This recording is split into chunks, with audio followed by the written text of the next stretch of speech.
Hi friends, இந்த வீடியோவில் வந்து நம்ம என்ன பார்க்க போகிறோம் அப்படின்னு கேட்டிங்கன்னா, இப்போ வந்து பறந்து பூ மற்றும் 3BHK படங்கள் வந்து இது வரைக்கும் வந்து எத்தனை கோடி வசூல் செஞ்சுருக்கு அந்த ஒரு விவரத்தை பற்றி அந்த வீடியோ நம்ம டீட்டெயிலாக பேச போகிறோம்.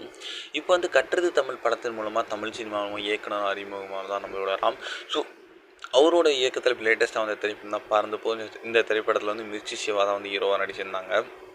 மேலும் வந்து மலையாள நடிகை கிரேஸ் ஆண்டனி வந்து ஹீரோயினாக இந்த இந்த திரைப்படத்தில் வந்து தமிழ் சினிமாவில் வந்து அறிமுகமாக இருந்தாங்க.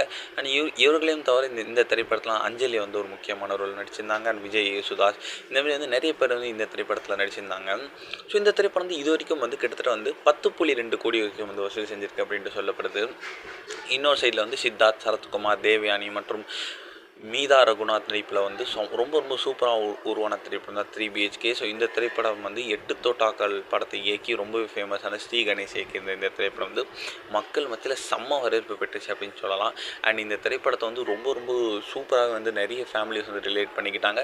அதனாலே வந்து இந்த திரைப்படத்தை நிறைய பேர் வந்து தியேட்டரில் பார்த்தாங்க. ஸோ இந்த திரைப்படம் வந்து கிட்டத்தட்ட வந்து 17 கோடி இருக்கும் இந்த வசூல் செஞ்சுருக்கு அப்படின்ட்டு சொல்லப்படுதுங்க. இது வந்து சூப்பரான ஒரு வசூல் அப்படின்னு சொல்லலாம். ஸோ கண்டிப்பாக வந்து 3BHK வந்து நிறைய பேர் தியேட்டரில் இன்னுமே பார்த்து ரசிச்சுட்டு இருக்காங்க.